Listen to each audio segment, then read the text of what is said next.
За сайн байна. За бүгдээрэнд энэ өдрийн мэндийг хүргэе. За дүүргээс дараагаас тухайн албанд өгсөн үйл даалгавар 7 байршилд 19 объектыг чөлөөлсөн байна. За нийслэлийн ганцлал зохион байгуулалтын албанаас тухайн албанд өгсөн үйл даалгаврын дагуу 4 байршилд 4 объект чөлөөлсөн. Нийтдээ 97 объектыг чөлөөлж газрыг одоо нийтийн эзэмшилж шилжүүлээд байна.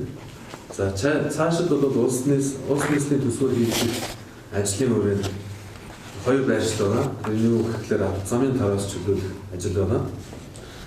За нийтдээ 68 объектыг чөлөөлөхөөр төлөвлөд байна.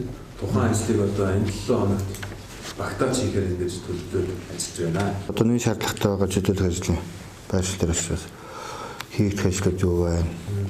Шаардлагатай хэвчний өмнө газар дээр очныг танилцъя да. За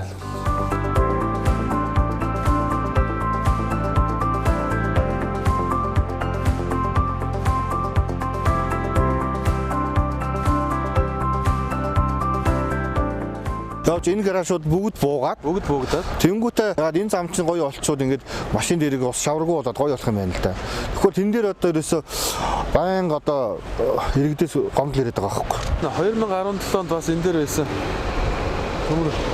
төмөр гараж контейнер 17.8-ийн энийг зөөгөөд энэ дүүргийн дэд төслийн ордны зогсоолын газрыг чөлөөлж өгсөн байгаа. Одоо тэгээд ийм сайхан авцгасаар сайхан болсон байна. Иргэд машина тавьждаг болсон байна. Хорим ёстой ирж байгаа улсад машина тавьж болохоор болжээ. За иргэд маань ганцхан энэ замыг л одоо ерөөсөө хүсэж байгаа. Шавраараа байгаад байдаг, шороогоороо байгаад байдаг. Энийг л гоё болгоод өгөөч гэж хүсэж байгаа шүү дээ. Тэгэхээр за буулгалтын ажлыг хийгээд энэ жилдээ амжуулчих юм бол замын асуудал бол нийслээс улсын хөрөнгөөр гүйцэтгэгч байгууллага шалгарсан. За гүйцэтгэгч байгууллагатай холбоо ирж байгаа. Банк холбоотой байж. Газар дээгүүр нь бас 3-4 удаа хамт яваад улаан шугамаа тавиад тэгээд одоо яг энэ өртөх нэг салбарууд одоо гарсан байгаа тоологдод.